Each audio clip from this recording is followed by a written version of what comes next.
Wish ng celebrity basketball player na si Kobe Paras na makasama ngayong Pasko at Bagong Taon ang kanyang pamilya at iba pang mahal sa buhay.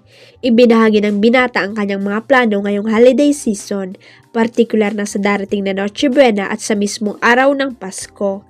Ayon kay Kobe, wishing and hoping siya na makasama ang kanyang mga magulang, pero kung hindi sila mabibigyan ng chance na magkaroon ng reunion, baka raw si Kylene Alcantara ang makasama niya sa Christmas. I know they're busy, my mom's in Europe, my dad's busy with his side of his family. So hopefully makasama ko sila, but if not, I'll be with Kylene and her family. Payag ni Kobe sa panayam ng GMA.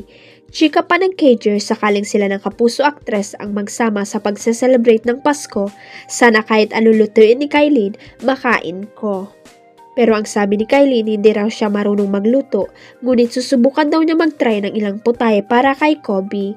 Ilang linggo na ang nakakaraan ay kinumpirma ng basketball player sa isang interview na nasa dating stage na sila ngayon ni Kylene. Pero naniniwala ang kanilang fans and supporters na matagal na silang magjowa base sa mga naglalabasang litrato at video nila sa social media.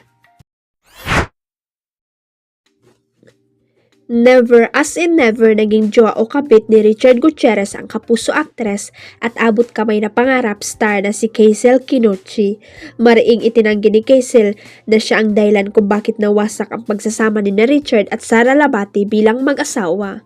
Muling napag-usapan ang isyong ito sa nakaraang episode ng Lutong Bahay sa GTV matapos ungkatin ng host ng programa na si Mikey Quintos ang mga matitinding intriga about Kaysel. Paliwanag ng dalaga, nagsimula ang chismis sa kanila ni Richard nang makita silang magkasama noong Halloween 2023 sa village kung saan pareho silang nakatira. Last year, nadikit yung name ko sa kanya, parang nakita kami together sa breakup, ang kwento ng aktres. Bago matapos ang November 2023, nagsimulang maglabasan na ang chika na naghiwalay na sina Richard at Sara, kaya napagbintangan siya ang third party sa breakup.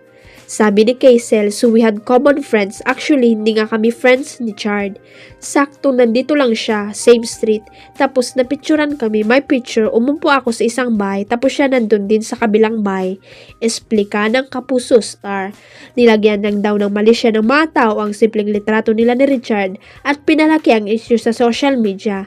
Kasi nga, naghahanap yung mga tao ng reason kung bakit. Huwag kalimutang i-click ang subscribe button at i-ring ang notification bell para sa latest at legit chika updates.